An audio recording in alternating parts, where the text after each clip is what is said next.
Listen, listen carefully, because what I am about to tell you will sound impossible. My name is Vorik Thann, and I serve as a historical archivist for the Galactic Council. Well, I used to serve them anyway, before I learned the truth. Before I understood what they had done, before I met the humans.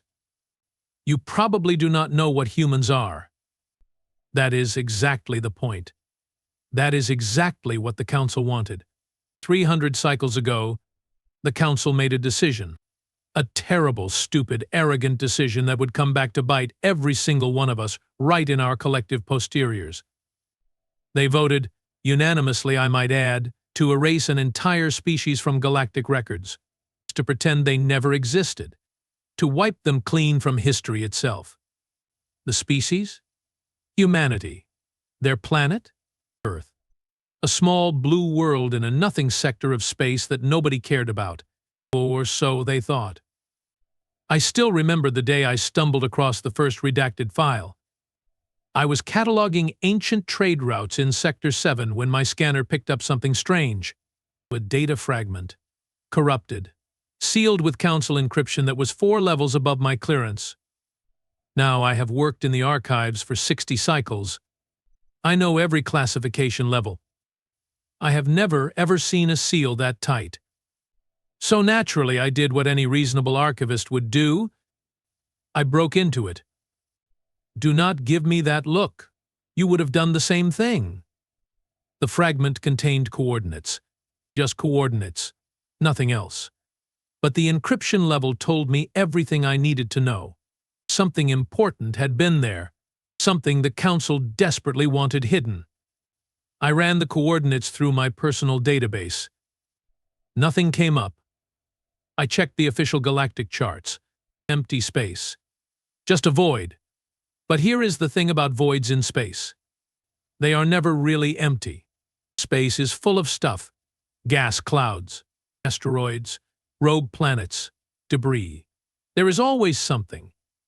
This particular void? Completely clean. Too clean, suspiciously clean. I spent the next 3 cycles digging. Carefully. Quietly. I pulled files from 14 different archives across 6 systems. Each file was incomplete. Redacted. Scrambled. But piece by piece I started putting together a picture. There had been a species there. A bipedal carbon-based species that called themselves humans. They had developed faster than light travel on their own. No help, no guidance, no stolen technology. They just figured it out. In less than 10,000 cycles of recorded civilization, they went from banging rocks together to breaking the light barrier. That alone should have made them remarkable, but it got better, or worse, depending on your perspective. The humans had a saying. I found it buried in a corrupted first contact report. The saying went like this: hold my beer and watch this. I did not understand it at first. What is a beer? Why would someone hold it? But as I kept reading, the phrase started appearing again and again. Always before humans did something incredibly reckless. Always before they attempted the impossible. Always before they succeeded when they absolutely should not have. The Council made contact with Earth approximately 312 cycles ago. Standard first contact protocol. A delegation of ambassadors arrived in orbit. They sent the usual greetings. They expected the usual response. Awe, wonder, perhaps a bit of fear. The humans shot at them. Not with primitive kinetic weapons, mind you, with weapons that should not have existed. Weapons powered by controlled nuclear fusion. Weapons that punched through Council shield technology like it was tissue paper. The delegation barely escaped. The Council was furious. Insulted. How dare this backwater species attack them? Did they not understand the honor being bestowed upon them? Did they not realize their place in the galactic hierarchy? So the Council sent a larger fleet, not to talk, to teach a lesson, to show these upstart primates what happened when you disrespected the natural order. This is where the story gets interesting. The human fleet that met them in battle consisted of exactly 43 vessels. The Council fleet, 217 ships, the finest warships in the galaxy, crewed by the best military minds of a dozen species, armed with weapons that had conquered half the known galaxy. The battle lasted 11 hours. When it ended, 191 Council ships were destroyed or disabled. The remaining 26 retreated. Of the human fleet, 17 vessels survived, every single one of them damaged, every single one of them still fighting. I found the battle reports, all of them. Every classified, sealed, buried report from every captain who survived. They all said the same thing, though most refused to put it in writing. The humans were insane.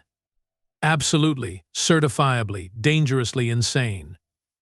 One human captain, a female named Victoria Cade, rammed her crippled vessel into a Council dreadnought at 0.7 light speed. Not because she had to. Not because it was strategic. But because, and I quote, it seemed like a good idea at the time. Another human ship, after suffering catastrophic damage and losing all weapons, used its remaining engines to position itself between the Council fleet and Earth. The crew then broadcast a message on all frequencies. The message was short. Just 3 words, "You shall not pass." That vessel took fire for 47 minutes straight. It absorbed enough energy to vaporize a small moon. It did not move. It did not retreat. When it finally broke apart, its wreckage continued to drift in place, still shielding the planet behind it. The Council lost that battle. Militarily, tactically, morally, they lost in every way that mattered. But they could not admit it. They could not allow the galaxy to know that a species barely a century into space travel had beaten them. So they made a choice. If they could not defeat the humans in open battle, they would defeat them another way. They would erase them, remove them, or pretend they never existed. The Council returned to Earth with a different kind of fleet, ships equipped with atmospheric processors, planet crackers, weapons designed for genocide. They did not offer terms. They did not issue warnings. They simply began. I found footage, grainy, corrupted, but visible. I watched Council ships rain fire on Earth. I watched cities burn. I watched oceans boil. I watched a species fight for survival against impossible odds. And then I watched something extraordinary happen. The humans evacuated. Not all of them. They did not have time. But they saved who they could. Millions of refugees packed into colony ships, civilian transports, mining vessels, anything that could fly. They scattered across the galaxy like seeds in the wind, and the Council, in their arrogance, let them go. What threat could refugees pose? What danger could survivors present? The Council finished their work. They cracked Earth's crust. They shattered the moon. They obliterated every station, every outpost, every trace of human civilization in that system. Then they sealed the records, encrypted the files, threatened anyone who spoke of it with exile or worse. And for 300 cycles it worked. The humans became ghosts, myths, whispers in dark corners of space stations. But here is the thing about humans. The thing the Council never understood. You can destroy their homes. You can kill billions of them. You can try to erase them from history. But you cannot break their spirit. You cannot make them quit. I discovered this firsthand when I made a very stupid mistake. I got caught. My supervisor, a bureaucratic nightmare named Kelix Thorne, found my personal archive. He saw the files I had collected, the evidence I had compiled. He went straight to Council security. They came for me at night. Standard procedure. 3 enforcers in full combat gear. They ransacked my quarters. They confiscated my data cores. They arrested me for treason, sedition, and about 17 other crimes I cannot even pronounce. They threw me in a holding cell on Station 12, a black site. The kind of place people disappear into and never come out of. I sat there for 2 days, waiting for my trial, or my execution, whichever came first. On the third day, the station's alarm system activated. Now, alarms on a Council Black site are not like normal alarms. These facilities are designed to withstand siege warfare. They have shields that can deflect planet killer weapons. They have automated defense systems that would make a military dreadnought jealous. They have never, in the entire history of the Council, been successfully breached. The alarms meant something impossible was happening. I heard weapons fire. Explosions. Screaming. The sounds got closer. My cell was located in the deepest part of the station. Maximum security. There were 47 sealed bulkheads between me and the outside, each one capable of withstanding a direct hit from a fusion warhead. Someone was coming through all of them. The final bulkhead to my cell block exploded inward. Smoke filled the corridor. I pressed myself against the back wall of my cell, certain I was about to die. A figure emerged from the smoke. Humanoid, wearing armor I did not recognize, carrying weapons that looked cobbled together from spare parts in pure spite. The figure approached my cell, punched a code into the lock panel. The door hissed open. A voice spoke from behind the helmet. Email. Calm. Amused. Vorik Thann. Galactic archivist. Collector of forbidden knowledge. Terrible criminal. The helmet retracted. A face looked back at me. 2 eyes, 1 nose, 1 mouth. Hair the color of burnt copper. A smile that suggested she found all of this hilarious.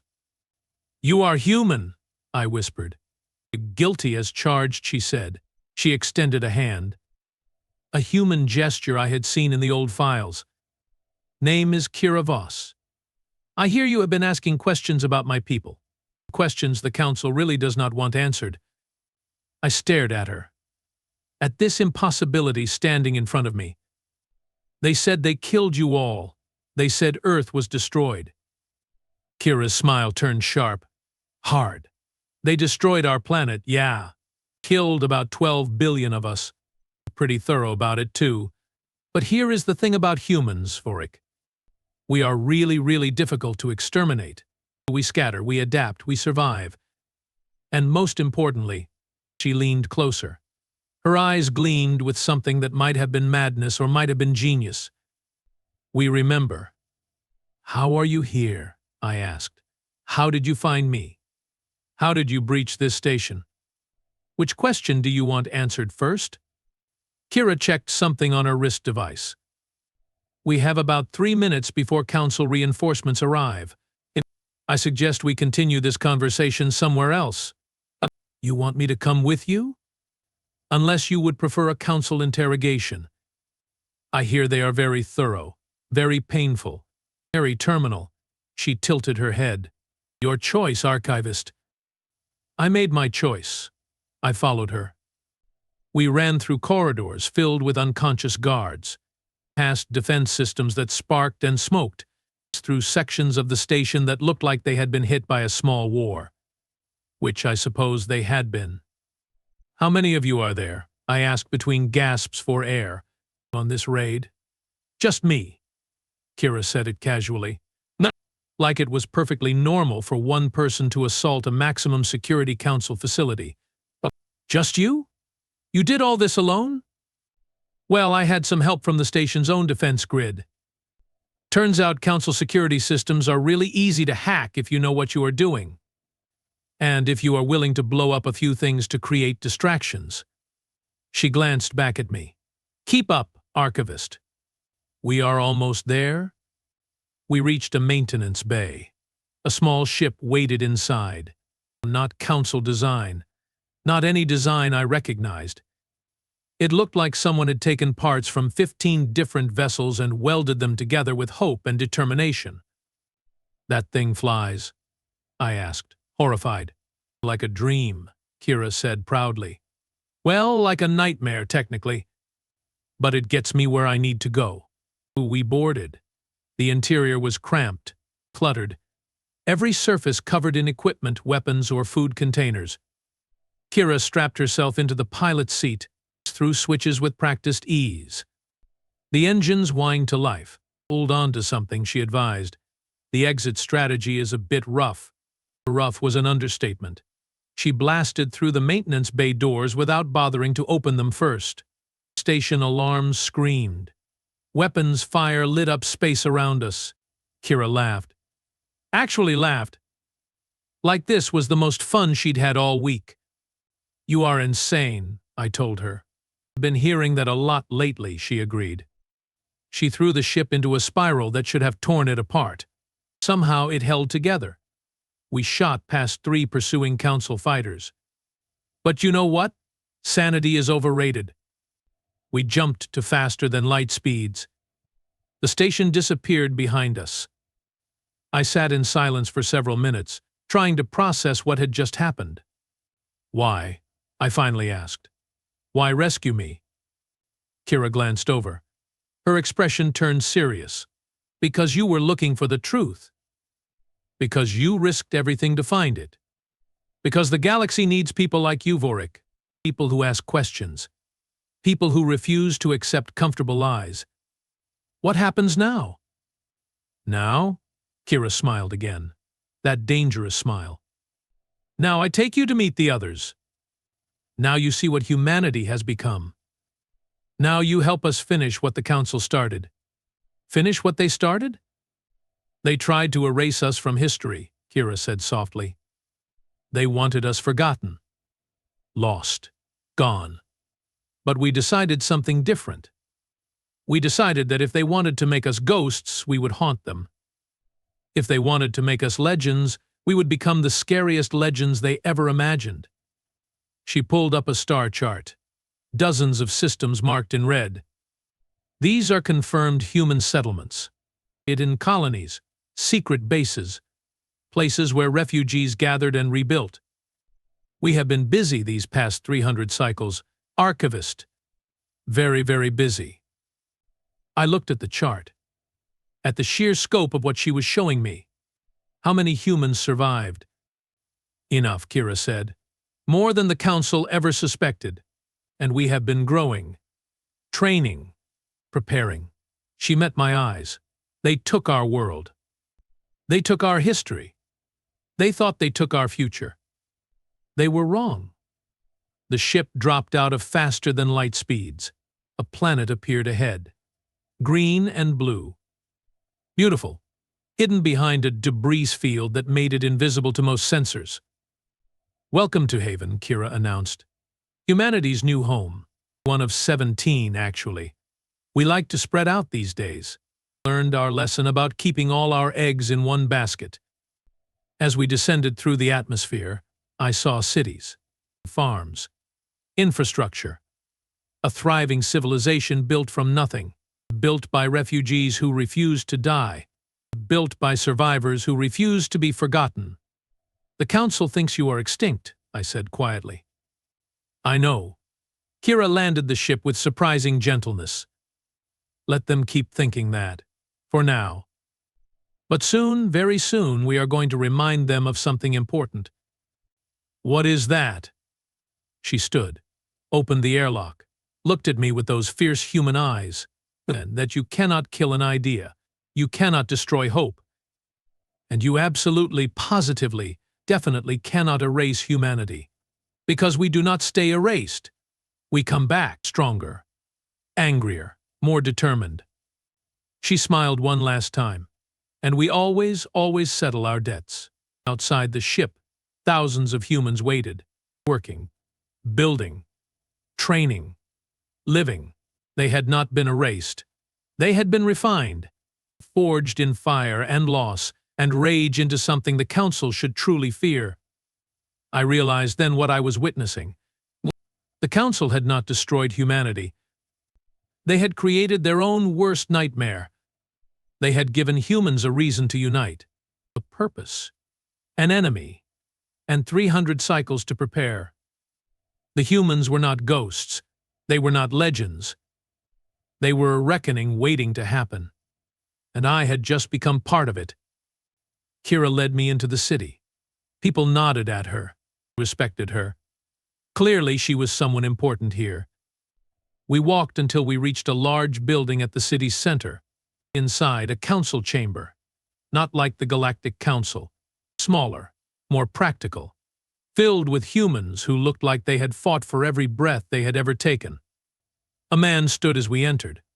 Older, gray hair, scars crossing his face. Authority radiated from him like heat. "Vorik Thann," he said. His voice carried weight, gravity. "The archivist who asked too many questions. Welcome. My name is Marcus Hunt. I lead the human resistance, or what is left of it anyway." "Resistance?" I repeated. "You are planning to fight the council?" "Planning?" Marcus laughed. A hard sound. "No, archivist. We stopped planning years ago. Now we are acting. Small strikes, sabotage, information warfare. We have been bleeding them slowly, carefully, making them think it is pirates, raiders, anything but what it really is." "Which is?" "Payback," Marcus said simply. "For Earth, as for our dead, for 300 cycles of lies." He gestured to a chair. "Sit, please. We have much to discuss, much to show you, and a question to ask." I sat. My legs felt weak. My mind struggled to process everything. The question? I managed. Marcus leaned forward. His eyes locked on mine. "The council erased us from history, made us ghosts, monsters, myths. We want you to help us with something important, something that will change everything." "What?" "Write ourselves back into history." The words echoed in my head like a prayer or a threat. With humans, it was sometimes difficult to tell the difference. Marcus Hunt watched me process his request. He seemed patient, calm, like he had all the time in the universe, which, considering what the council had done to his people, showed remarkable restraint on his part. "You want me to restore the historical records," I said slowly, "make humanity visible again, undo what the council did." "Partly," Marcus agreed, "but we want more than that, Vorik. We want the galaxy to know the truth, all of it, what the council did, why they did it, what happened to Earth, what happened to 12 billion innocent souls who never asked for any of this." Kira moved to stand beside Marcus. She pulled up a holographic display. Images flickered to life. Battle footage. Destruction. The dying moments of Earth. Then new images. Human colonies. Growing populations. Technological advances. Military training. An entire civilization rebuilt from ashes. "We have evidence," Kira said. 300 cycles worth. Documented. Verified. Impossible to dismiss as fake. We have testimony from survivors. Sensor logs from council ships. Communications between council members discussing the genocide. Everything. "And you want me to release it," I said. Understanding dawned. "You want me to put it in the official archives, make it part of the permanent galactic record." "Exactly." Marcus smiled. It was not a friendly expression. "The council buried us once. If this information comes from us, they will call it propaganda. Lies from terrorists seeking revenge. But if it comes from you, from a respected council archivist with 60 cycles of impeccable service, it changes everything." I sat back, thought about what they were asking, what it would mean. They will kill me, the council. The moment this goes public, they will hunt me down and execute me as a traitor. "Probably," Kira said cheerfully. "But you were already facing execution, so really, what do you have to lose?" "She makes an excellent point," I admitted. "But there is a problem. I no longer have access to the archives. They confiscated my credentials, my security clearances, everything." "We know," Marcus said, "which is why we are going to break you back in." I stared at him. Break into the Central Archives? The most secure facility in the entire Galactic Council?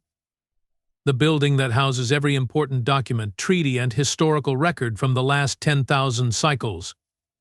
"That is the one," Kira confirmed. "That is impossible." "Perfect," Kira grinned. "We love impossible. Marcus activated another display. Schematics appeared.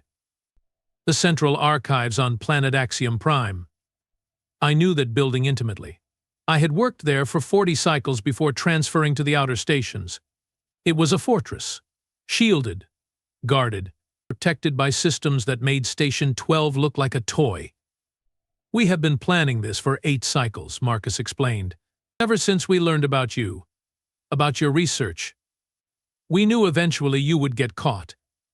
We knew eventually you would need extraction. And we knew eventually we would need to use you to get inside that building. You have been watching me for 8 cycles? Longer, actually, Kira said. But we only started seriously planning the heist 8 cycles ago. Before that, we were just keeping tabs, making sure you were legitimate, making sure you were not bait. I did not know whether to feel flattered or horrified. How many people are involved in this plan? Including you? 15. Marcus zoomed in on different sections of the building. Small team. Specialized skills. We cannot risk a large force. Too visible. Too easy to detect. This has to be surgical. Precise. Perfect. Or suicidal, I muttered. That too, Kira agreed happily. Marcus spent the next 4 hours walking me through the plan. It was insane. Brilliant. Terrifying. Completely impossible. And yet, as he explained each step, each contingency, each backup plan, I started to believe it might actually work. The humans had been studying the archives for years. They knew security rotations, guard positions, system vulnerabilities.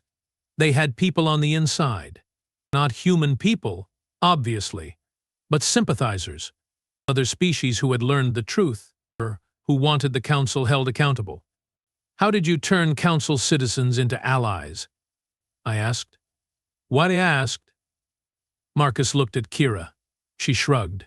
We told them the truth. Showed them the evidence. Most people do not like genocide, Vorik. Most species have a moral line they will not cross. When they learned what the Council did to us, to our children, to our entire planet, a lot of them got angry. Really angry. We have support across 17 species now, Marcus added. Not military support. We are not trying to start a war, but information support. Safe houses. Supply lines. People willing to look the other way at the right moment. The galaxy is tired, Kira said softly. Tired of Council corruption. Tired of lies. Tired of the strong crushing the weak and calling it order. We are just the spark. The catalyst. The push that starts everything else moving. 3 days later, we departed for Axiom Prime. Our ship was registered as a commercial transport. False identification. Fake cargo manifests.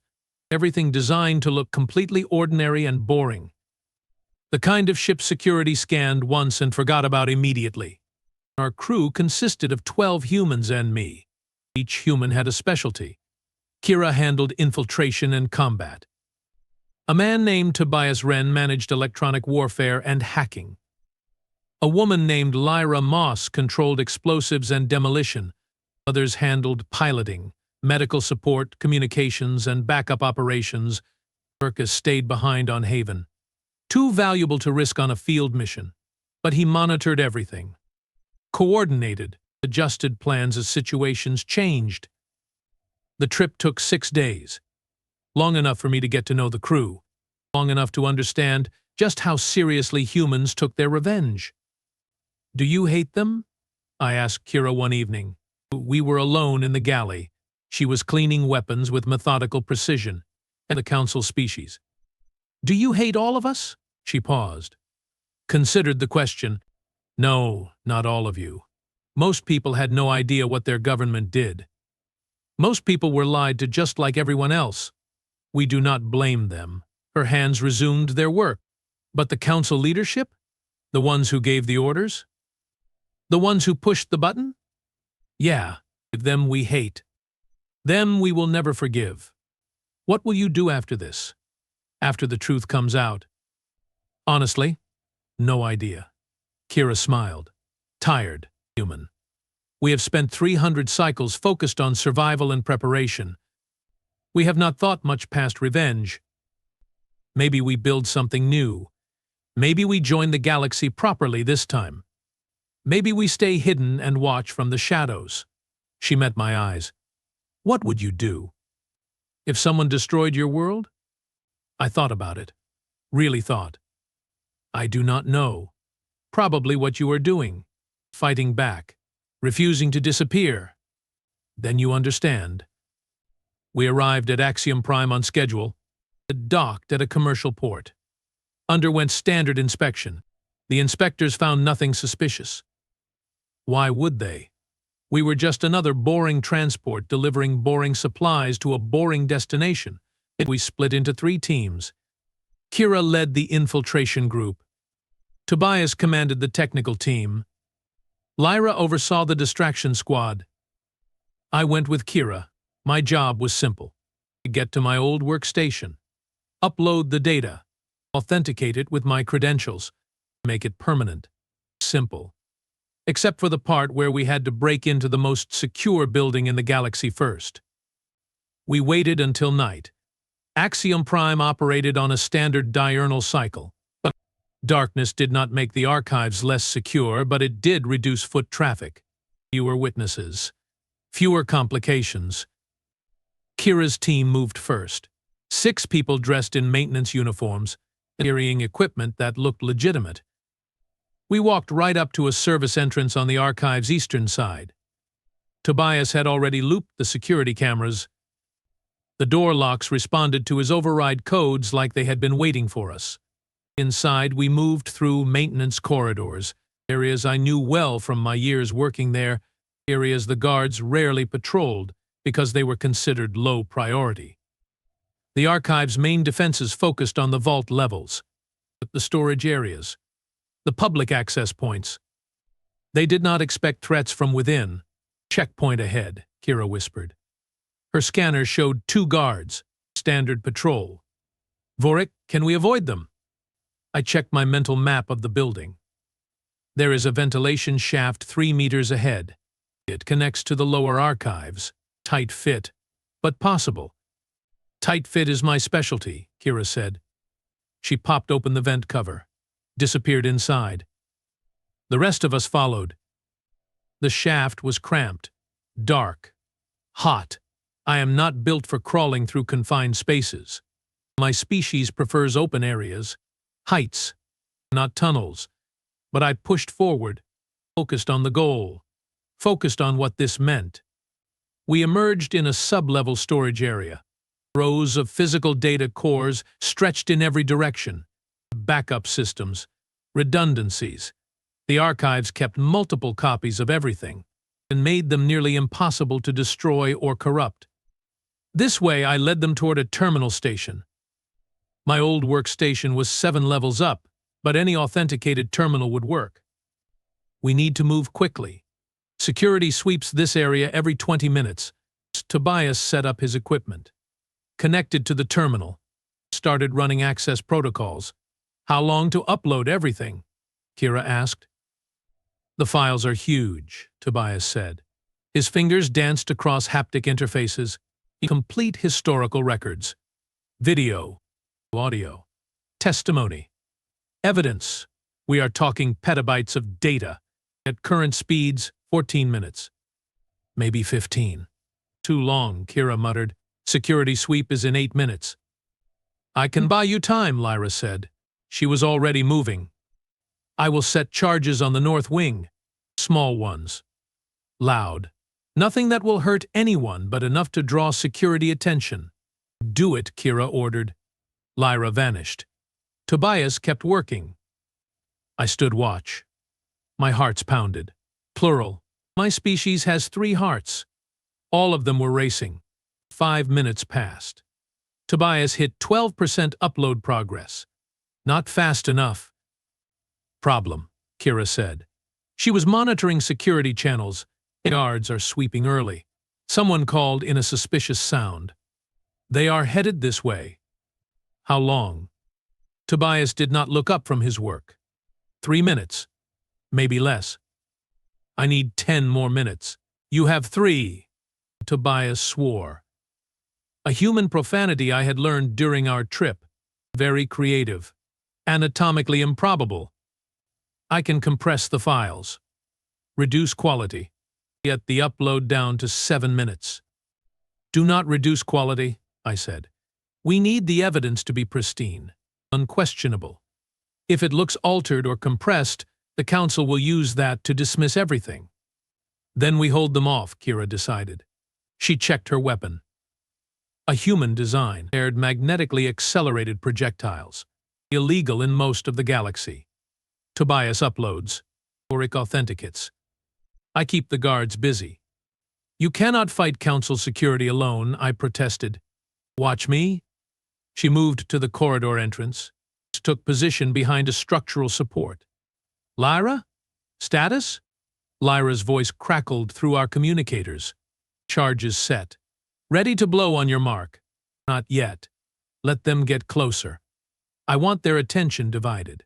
The guards appeared. 4 of them. Heavily armed, professional.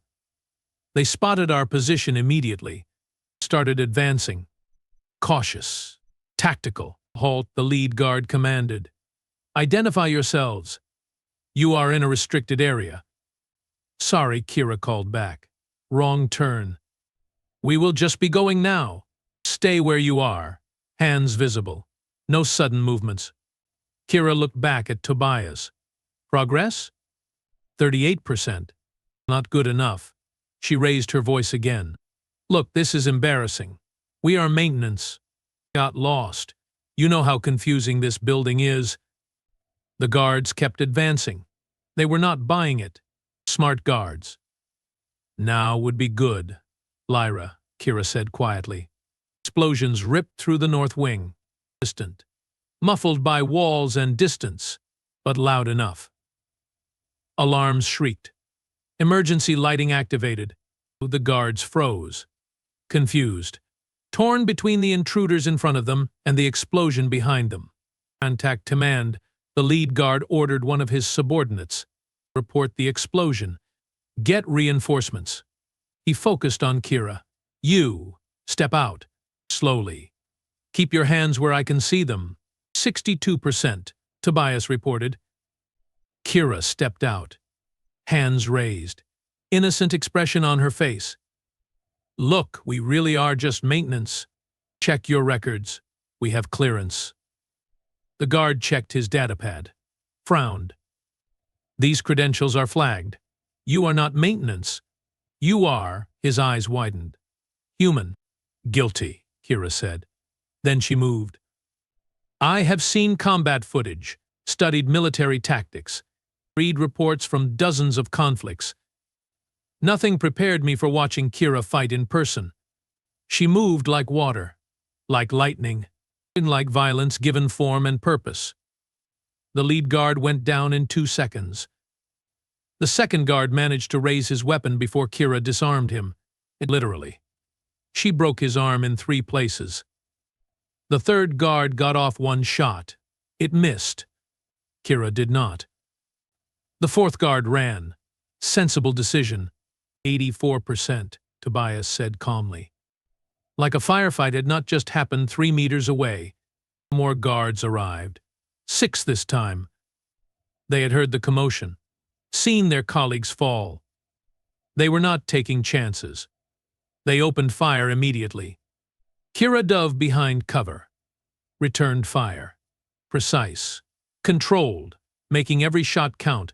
Really could use that upload finishing, Tobias. 91%. Almost there. I watched the firefight unfold. Watched Kira hold position against 6 trained soldiers. Watched her somehow not die, despite impossible odds. This was what the Council had tried to destroy. This ferocity. This refusal to quit. This absolute, stubborn, magnificent determination to survive. 98%, Tobias announced. Vorik, Kira shouted. Get ready. The second that upload finishes, you authenticate. We are leaving immediately after. Understood. 100%. Upload complete. I rushed to the terminal. Entered my credentials. The system recognized me. Still recognized me. Despite my arrest. Despite everything. My clearance was still active in the database. Someone had forgotten to revoke it. Or maybe they assumed I would never access a terminal again. Their mistake. Their mistake. I authenticated the files. Marked them as verified historical record. Gave them permanent archive status. Made them impossible to delete without leaving traces. He made them part of the official galactic record. Done. We need to leave, Kira said. She was down to her last ammunition magazine. Right now. We ran. Back through the maintenance corridors. More guards appeared. Kira handled them. Somehow. I stopped questioning how. We reached the service entrance. Burst outside. Alarms screamed behind us. Our transport waited. Engines already hot. The moment we were aboard, we lifted off. Council security tried to stop us. Fired on us, hit us. Our shields held. Barely. We broke atmosphere. Jumped to faster than light speeds. Left Axiom Prime behind. In the cargo bay, our crew collapsed. Exhausted. Injured. Triumphant. Did it work? Lyra asked. Did the upload take? Tobias checked his equipment. Smiled. It took. The files are live, spreading through the galactic network. Every archive, every library, every public database. Within the hour, everyone will have access. The Council will try to suppress it, I said. Let them try, Kira replied. The truth is out now. They cannot kill it. They cannot hide it. They can only deal with the consequences. She was right. Over the next 3 days, the galaxy exploded. News networks picked up the story. Historians verified the documents. Independent investigators confirmed the evidence. The Council tried to deny everything, called it fake. Propaganda. Lies. But nobody believed them. Public outrage grew. Protests erupted on 17 worlds. Council members faced calls for resignation. Criminal investigations started. The carefully constructed lie about humanity unraveled completely. And the humans? They stepped out of the shadows, revealed their colonies, showed the galaxy what they had built, what they had become. 300 cycles of survival, 300 cycles of growth, 300 cycles of waiting for this exact moment. The Council fell apart. Not immediately, not dramatically, but slowly, inexorably. Species withdrew membership. Trade agreements collapsed. The political structure that had governed the galaxy for thousands of cycles simply dissolved. In its place, something new emerged. A coalition. Representatives from multiple species, including humans, working together, building something better. I watched it happen from Haven. Marcus had offered me sanctuary, in protection, a place among them. I accepted. What will you do now? I asked Kira one evening. We sat overlooking the human city, watching lights flicker on as darkness fell. Rebuild, she said simply. Not Earth. We cannot bring that back. But something new, something that honors what we lost while embracing what we found. She looked at me. What about you? Going back to archiving? Actually, I thought I might write, I said. Document this whole story. Make sure future generations understand what happened, what it cost, what it meant. A historian recording history, Kira smiled. It's fitting. Someone has to remember, I said. Someone has to make sure this never happens again. Agreed. She stood, stretched. The galaxy tried to erase us. It made us ghosts, turned us into legends. But you know what? We are not legends. We are not ghosts. We are just humans. Stubborn, persistent, impossible to kill. She walked away, left me with my thoughts, with the story I now carried, the story I would tell. The Council tried to erase Earth from history. They failed. Because you cannot erase people who refuse to be forgotten. You cannot destroy a species that treats impossibility as a challenge. You cannot kill an idea whose time has come.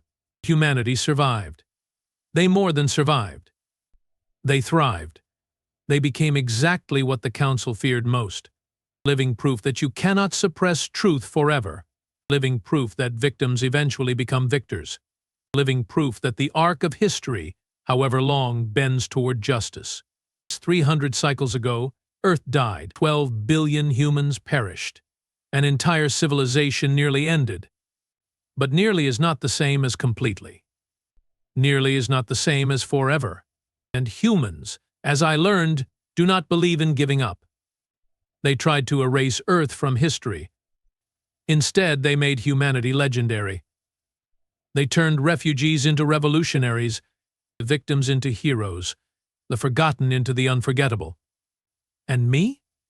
I became part of that legend, the archivist who refused to accept lies, the bureaucrat who chose truth over safety, the alien who stood with humans when standing with them meant risking everything. Would I do it again? Knowing the cost? Knowing the danger? Absolutely, without hesitation, every single time. Because some stories need to be told, some truths need to be revealed, some legends need to be real. This is one of them. This is how humanity refused to die. This is how they came back from extinction. This is how they rewrote their own ending. This is their story, our story. The story of what happens when you try to erase the unerasable, when you try to forget the unforgettable, when you underestimate the most dangerous species in the galaxy, the humans, who hold beers and watch, who do not pass, who remember everything, who never, ever quit. They tried to erase Earth from history. We became legend instead, and legends, as the galaxy learned, never truly die. They just wait for the right moment to remind everyone exactly why they became legends in the first place.